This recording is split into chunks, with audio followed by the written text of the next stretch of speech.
All right, welcome back to BB90. I'm Justin, joined by Jack and Kaylin as always, and we've got the man, the myth, the legend, Don Thomas with us today. Don, how you doing, my man? I can't complain. I'm back with y'all. I think it's our third year doing this, so I'm just excited to be able to, kick it with y'all another time. Jack, Kaylin, Justin, I'm back. Recurring guest. I guess Recurring so. guest for sure. Now you've got a podcast divided coming back with a new partner this year, correct? Yeah, Jack Williams, Connor Muldowney abandoned me. No, he didn't abandon me. He's on to bigger and better things, and Michigan State fans are like, he's actually doing a podcast with Eric Snow this fall. It started like a MSU thing, and Michigan State fans are like, you upgrade your podcast partner. I'm like, yeah, I agree. He did. So yeah, he's doing his thing, and I'm happy to have Jack Williams, another perspective, young guy, another different audience and such. So I'm just excited to see what's all going to go down this fall. I've got some really great guests in mind, and we'll see what happens. Nice. There you go. All right, love to see it. Yeah, we'll be listening. That's for sure. So yeah, I mean, we're here. It's August 23rd. We're getting on it. We're less than 10 days out from the first game or close to it, right? That's crazy. Yeah, I mean, so. It's come up on us so quickly, but Don, after the off season of probably the greatest Michigan season in the last almost 2 decades, right? How are you feeling going into this new season here? Optimistic. Very optimistic on this team and what they can accomplish. You lose Hutchinson, you lose David Ojabo, you lose Daxton Hill. Vincent Gray played solid football for Michigan last year. Hassan Haskins, he was worth his weight in gold last year for our team. So you lose some key guys, but also you got key guys that played a lot last year. Blake Corum, I think Donovan Edwards is able to ready to take that next step. You got guys like Jalen Harrell, TJ Guy, Mike Morris. You got, of course, Mizey Smith. He's back. You got guys that have played a lot of football for Michigan that may have kind of been in the shadows, and I think they're ready to break out. So I'm excited. And then the schedule, of course, no schedule is easy when you play in the Big Ten, but it is certainly a favorable one, all things considered, and the opportunities out there for Michigan to repeat. So I'm thrilled, honestly. How did you possibly just name the entire roster and not say Cade McNamara? Well, there's more people on the team than Cade McNamara. There is. There's JJ McCarthy. He's on the team too. Who's that?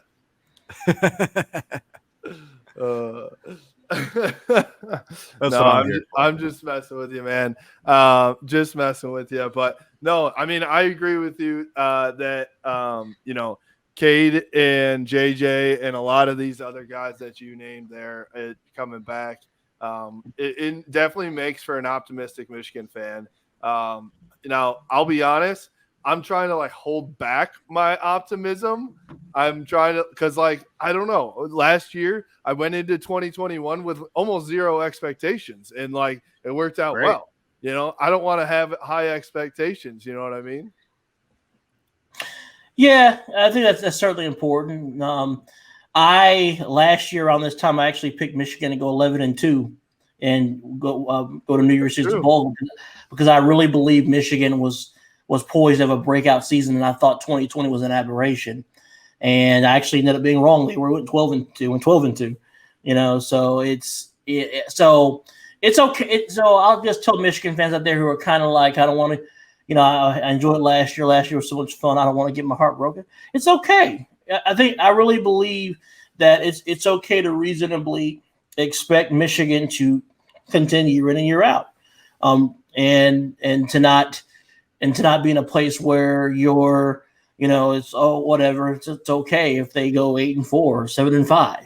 I think it's okay to reasonably expect Michigan to be in contention for the Big Ten championship, for the college football playoff, and I think at minimum another New Year's Six bowl game at the minimum. So I think it's okay to dream. It's okay to desire that. It's okay to look forward to that because I think the Michigan team is that kind of team.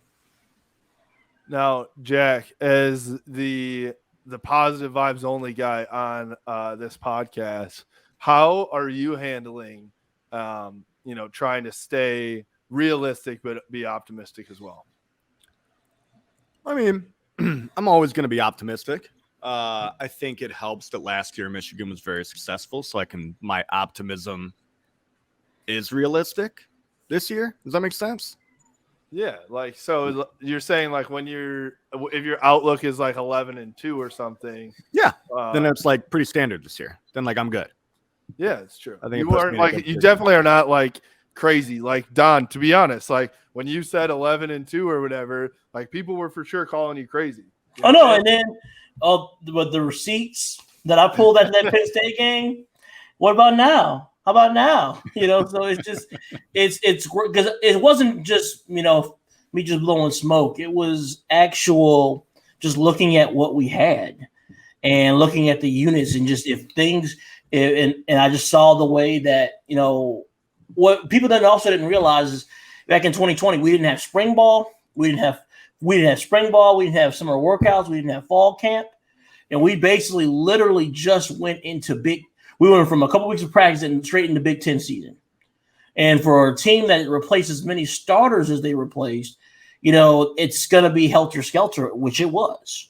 And so I knew that having a full off season and having a quarterback that had some experience and then having a talented guy like JJ coming in, I really believed that was going to be a great catalyst to this team. And then I said, if the defense can go from bad to decent, then we have a great shot. And they went from bad to very, very good.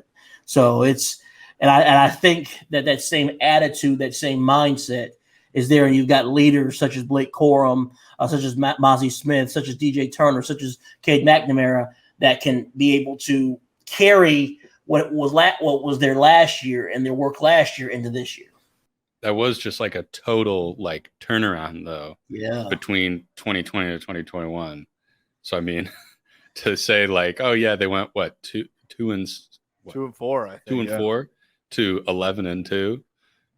I don't think you can fault anybody for going like, yeah, that's just crazy talk.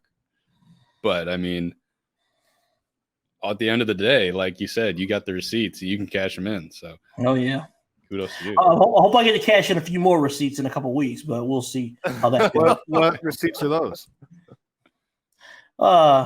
Nice place called Deja Vu. Is it expenses or like you're just filling out an expense report at work or something like yeah. I mean, I got expenses I got to work. Thank you for reminding me of that. Yeah. But yeah, just some other stuff about who ain't gonna play this year and who is and that kind of stuff. I'm excited. I'm hopeful that I have some receipts for that too. Do you have any bets going on with anybody on who's going to be QB1? Ooh, good question. No, I'm not a betting man because anything can happen. Anything can happen. Yeah, I mean maybe Cade will win it. It could happen. I gotta go let my dog out, so I'll be back in like 5 minutes. I'll let you guys do on that one. 5 minutes? Heather's gonna kill me if I don't let the dog out, so I'm gonna go let him out real quick. Take 2 seconds. It'll take 2 seconds. Go without. You've got a fenced-in backyard. You can just let him out. It's just mowing his lawn. We got a ghost runner on second. Oh my gosh, this guy, it takes 2.5 hours to mow his lawn as well. It takes 10 minutes to let his dog out. Unbelievable. All right, so let's talk about all right. Obviously, the quarterback position is the most intriguing battle, right? Position battle currently. What would you guys say is the second most intriguing position battle? I mean, you got to go far. It's the running back. Who's going to get – I mean, of course, Donovan and Blake are going to play. So it's not a matter of who's going to play and who's not. It's going to be – both are going to play. But who's going to take over as the lead back? Who's going to be that guy? And then, of course, my honorable mention is cornerback. Everyone knows DJ Turner's got CB1 locked up. But the battle between Jermaine Green and Will Johnson, who I've heard is having a really, really great camp, is going to, who's going to play well. So someone gets burnt like toast, that could be your job. So I think those are the two other position battles that I'm looking at right now. And another position group that's worth mentioning in terms of battling is definitely wide receivers, right? I mean, Ooh. there's so many guys, and then Try there's to name 5 of them. If you name your top 5, you're leaving somebody out. I promise. And then there's guys coming out the woodwork like Peyton O'Leary, right? Who you're like, who's this guy? And all of a sudden he's all over the, Ronnie Bell's talking about him, and I saw like a piece of art with him on Instagram. I was like, what is going on? So there's so much talent at that position. I'm like, like you said, I have no idea who's starting 5 at this point. And the best thing with the wide receiver is you can platoon, especially, and we're going to run the ball. I mean, anybody that has, anybody that has delusions of grandeur that we're going to throw the ball 50 times a game, whether it's Cater, whether it's JJ, whether it's Davis Warren, you're lying to yourself. Alan Bowman.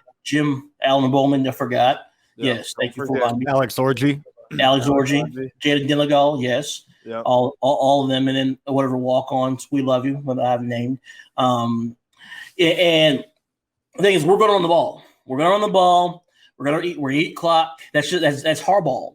That's the way Jim Harbaugh plays. And he got back to his identity and won a championship last year, so you can't deny that. So I think the distinguishing factor with these receivers is going to be who's blocking. So if you don't block, you don't play. So you use energy when you block, when you're trying to, seal guys off, or you're running deep routes and such. So to have the depth at receiver is going to enable guys, you can platoon a brand new unit in there, keep guys fresh.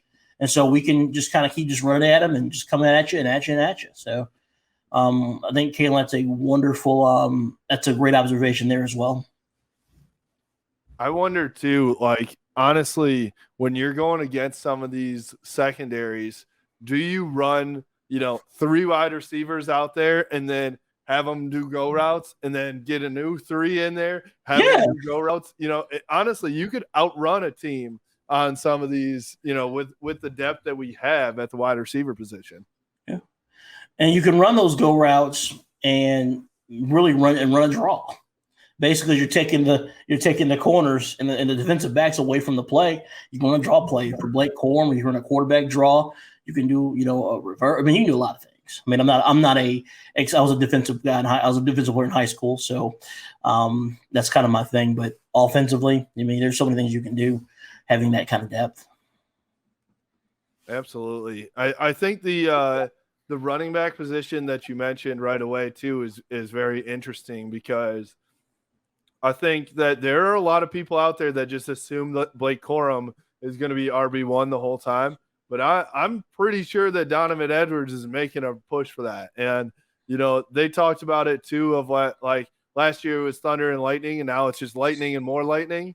So I think that, they're both going to be utilized in very similar roles and get, I don't know if it's going to be equal playing time, but it's going to be closer than I think most people think. And then how does AJ Henning fit into that as well, right? There's so many skill position players. I'm like, I don't even know what to do with these guys. And also, we can't forget another kid that's going to factor in the running game this year. Actually, 2 guys, 2 freshmen. One, CJ Stokes. I think he's going to get some carries this year. And also, Alex Orji. Ooh, I told you I heard that somewhere. Take. Wow. You didn't hear it here. Donnie T. I didn't say nothing. I love that, though, honestly. He's a load. That dude's going to be hard to take down. No, I mean, I think that, if we're being dead serious for a second here, do we want to be serious? Let's go. Of course. All right. I think that here's my take on the QB situation. It's making Michigan better as a whole. It really is, because I think that everyone sees the top 2 dogs of the team, if you want to call them, or the 2 most important players, or whatever you want to say. They're competing against each other day in and day out, and I do think it pushes everyone else to be the better, best person of themselves, best version of themselves as well. In all seriousness, yes, I agree. But Don, I gotta ask you, man. The Cade stuff. Uh-huh. You get so much shit on Twitter just for your support of Cade McNamara. Just Mhm. and I'm not saying it's wrong. I'm not saying it's right. I'm not saying anything. Mhm. But where does the love for Cade come from? Honestly, that's what we're supposed to do. We're supposed to support our athletes and support, and one thing, yeah. And the quarterback was John U. Bacon. I'm name dropping John U. Bacon because that's my boy. He said the toughest job in the state of Michigan is the starting quarterback for Michigan. And the thing is, quarterbacks at Michigan, really, as long as I can remember, have gotten very little to no love, and they're underappreciated. And I think it's important for us to not get in this mindset as Michigan fans that the grass is greener on the other side, because you never know. Like Cade, you can say what he did, what he didn't do, but Cade took those snaps. He led the team. He commanded the team, and he led Michigan as a quarterback to beating Ohio State Big Ten championship in the playoff, which something and basically our best season since the '97 season when I was in fourth grade. And he was able to commandeer the team to that.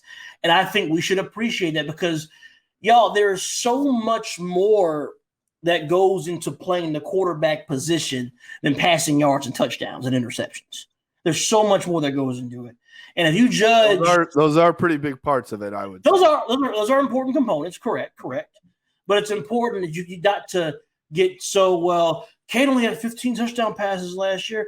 Well, we set a school record for rushing touchdowns, and we had the second most explosive plays in the country last year behind Ohio State.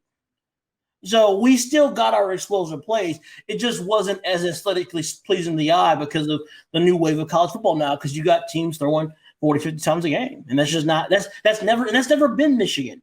Michigan's touchdown passing record is 25. I think either Navarre or Henney said that. So it's not something that's never been Michigan's identity. It's always been the run, and you pass off the run. And so my main shtick is just let's support the guy who's in there right now instead of pining for someone who's not in there right now. That's all I'm saying. Let's support the guy. Where I come from with just that is just reminding people, hey, this is what he did. This is what he accomplished. And if he continues to keep the job, we're not in bad shape. And it's not a knock on the coaching staff. It's not a knock on J.J. McCarthy. It's not a knock on anybody. And also, another thing as well is I think about J.J. as much as I think about Cade. To be honest with you. Because here's the thing, y'all. Everyone's like, we have a 5-star quarterback. We just had a 5-star quarterback. His name was Shea Patterson. And when Shea was coming to Michigan, y'all remember back in 2018 when everyone's like, now that we have Shea, we're going to win the Big Ten, beat Ohio State, win the national championship. And none of those things happened. Even though Shea didn't play on a Heisman level at Michigan, but Shea played well for Michigan. And fans think and a lot of fans' perception of him is that he sucked, which is the furthest thing from the truth. And he was good. And that's what I'm saying about JJ. Because the way fans are pumping up JJ, JJ's going to be this. He's going to be number 1 overall pick. He's going to take us to a national championship. Here's the thing. Let JJ be what JJ was meant to be. Let him be as great as he was meant to be. Let him be as good as he was meant to be. If JJ comes in, he averages 26, 27 touchdowns a game. There would be a record and 11 interceptions, and we go 10-2, and we just fall short of the Big Ten championship, or we lose. Whatever happens, let's appreciate whatever they give us instead of putting almost impossible expectations on him. He's not Trevor Lawrence. He's not Tim Tebow. He's not Jameis Winston. He's not John Watson. I think it's fair to say that. He's not. He's not, because you don't know that. No, that's what I'm saying. We don't know. That's exactly what I'm saying. Let him be the best version of J.J. McCarthy that he was meant to be in the time that he was meant to be it. That's all I'm saying. So I guess the question that I have then is, in response to the people on Twitter that are talking to you about this, what if his time is right now? I don't know this. I have no idea. But what will your attitude be, down the line into the season if, let's say, he takes over at some point as well. Then I'm all in for JJ McCarthy. He's our guy. And also I'm gonna be doggedly defensive of him as I am of anyone else. If he has let's just say he has a game where he's not stellar, and let's say we barely, let's say he plays against Nebraska, he starts and we beat them by 3, and he doesn't play his best game. Here's the thing: the same energy y'all use to pump him up and create all these crazy these fan accounts and say he's the greatest second coming and how much you love him and you buy all this stuff. The same crap that you did when you thought he was going to be the greatest thing in the world. When he's down, I want you to have the same support for him when he's down. I've got to ask you a question. In that scenario, are you like, see, I told you guys, Cade should be the guy? No. You just said at the beginning of the episode you had receipts. I mean, I'm talking about from a standpoint of, Cade goes in and does what he's supposed to do. But from a standpoint of that doesn't serve any purpose. Even, of course, in my heart of hearts, I'd love to get back at, that talks to me, hey, I told you all to chill. But that doesn't serve any purpose because he's the guy. He's out there.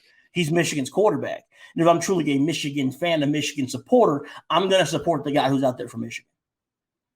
I may say things differently behind closed doors, and I may have my own personal opinion. I may have that, but from a standpoint outside, I want to make sure that I support whoever's out there. Oh, that's pretty funny. I do need to ask you too, of the interactions, at least recently on Twitter, do you ever like just throw some tweets out there and be like, what can I stir up today? No, come on. No. It's dumb. Here's what I will say though. Here's what I will say.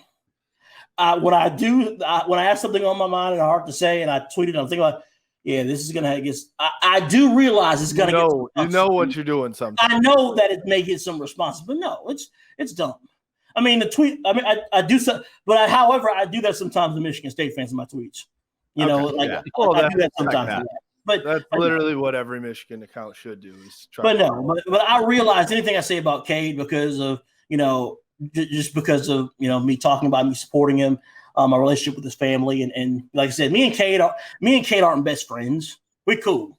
You know what I'm saying? I'm a lot closer with his brothers and his dad. Just from we met. It's actually funny how I met his family. It was actually outside of Michigan and just in a random place, and just kind of took off from there. But like me and Cade are cool. We're very cordial and such, and he's a really good kid.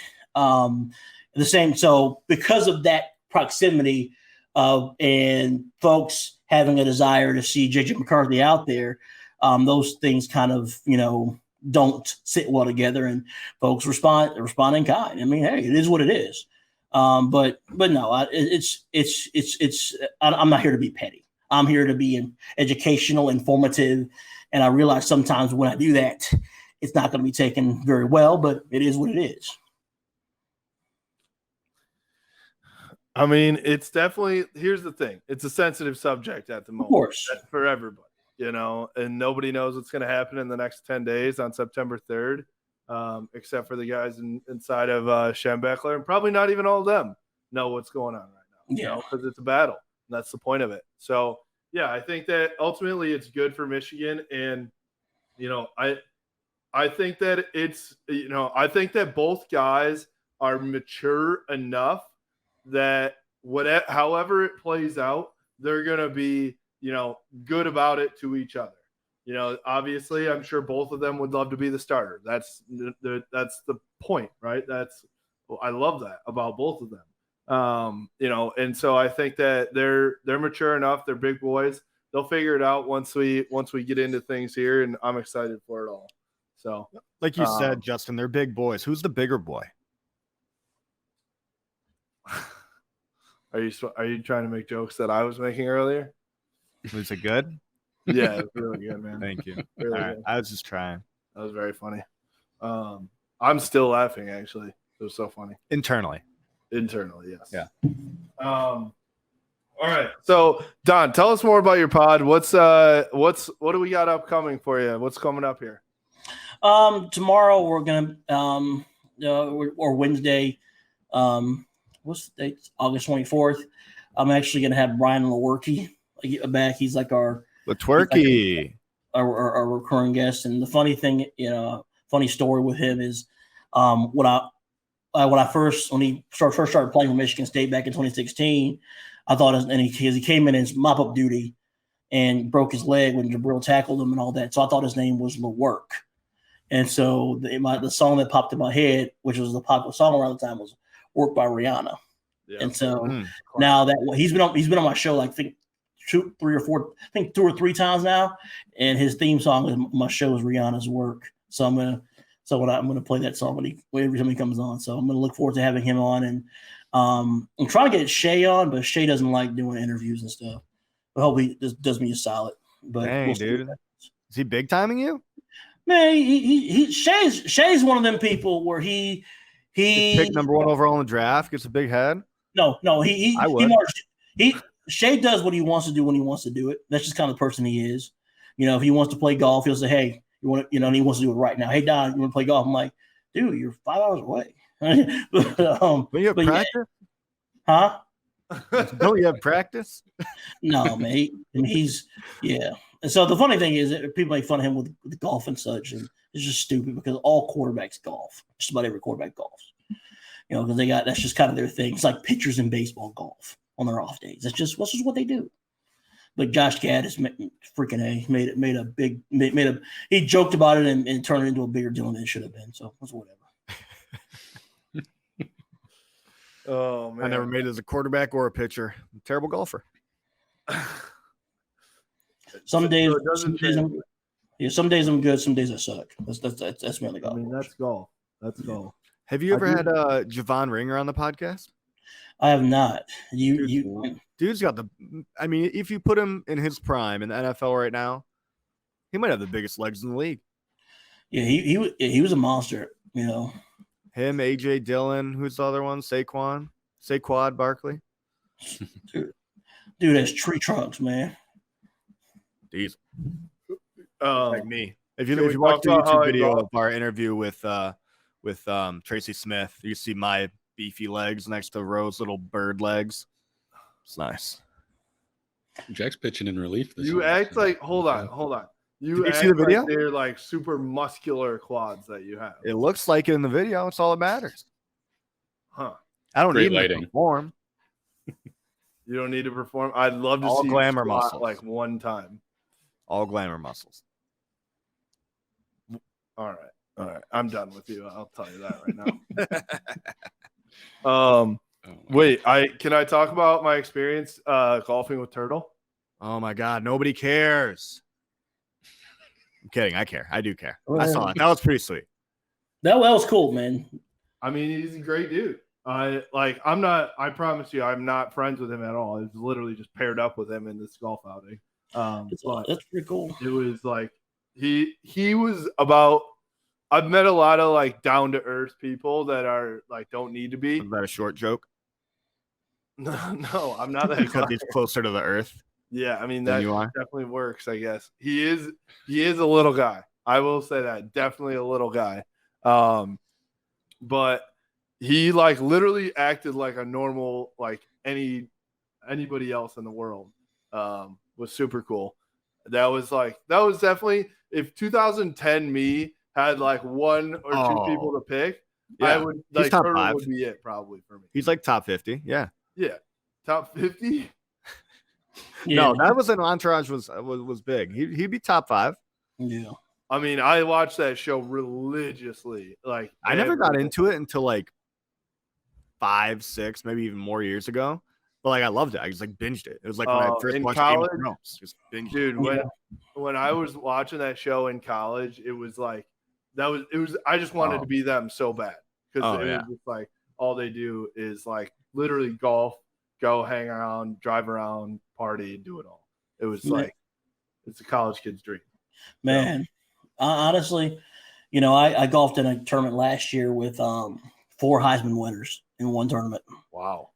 It was in Lawrence Taylor's tournament, so the greatest defensive player ever.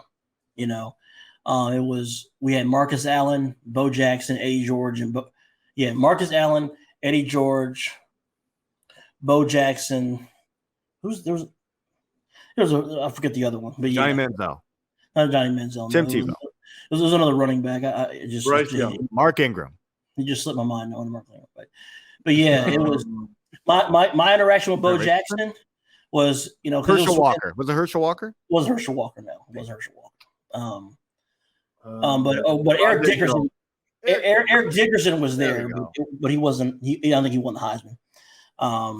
But yeah, it was actually really funny. People were gathered at the drink cart, the little drink tent between 9 and 18. Bo had his caddy on the back, and the carts were blocking to go to the back 9. I'm standing there. He looks at me and say, "Hey, can you move that cart for me?" I'm like, "Yes, sir." I also got the cart out of the way, and then he didn't even say thank you. He just went by. I'm like, "You're welcome." I've actually, weirdly enough, I haven't golfed with him, but I was at a golf event with Dickerson and LT. Dickerson looks like he could play in the NFL right now. Yes, he's like so fit. Yeah, yeah. Edie, me and him, I sat down at the awards thing and drink reception. I actually sat next to him, and we were just talking, and he was really excited about Stafford because I told him I was a Lions fan, and he actually showed me an article. And he said, I think this guy is going to be it. We finally got a quarterback. And, of course, he was right. And then I actually beat Eddie George and closest to the pin. So we finished 1 and 2. We took a picture together. So were you wearing some Michigan stuff? I didn't. When I saw him, I was like, Eddie, I should have won Michigan. Missed opportunity. And I was like, Michigan finally beat Ohio State. 100% of the opportunities you don't take advantage of. Yeah. Don, do you want to do a name drop off? I don't know. Yeah, let's go. Jack will. Oh God, I'll get up and leave.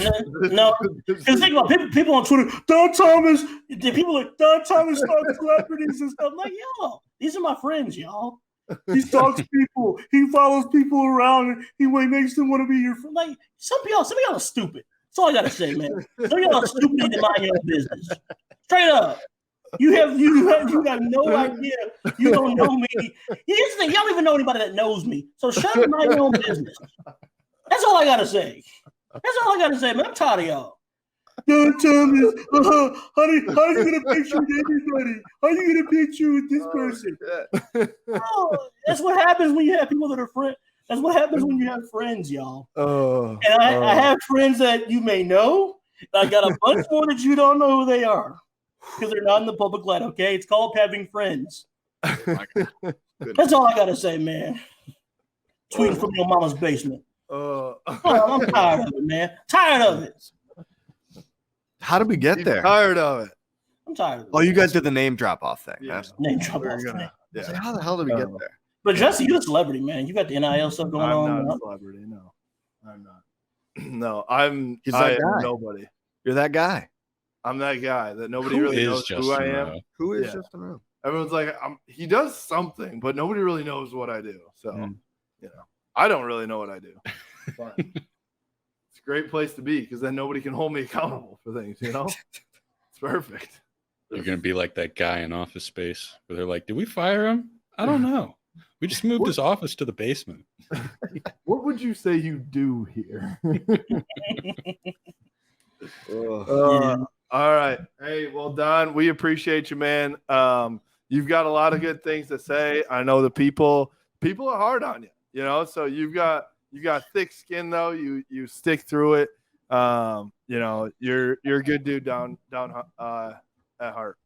Well, I appreciate that, and that's the thing, man. When you have takes that aren't down Main Street, people are gonna, what are you talking about? Like,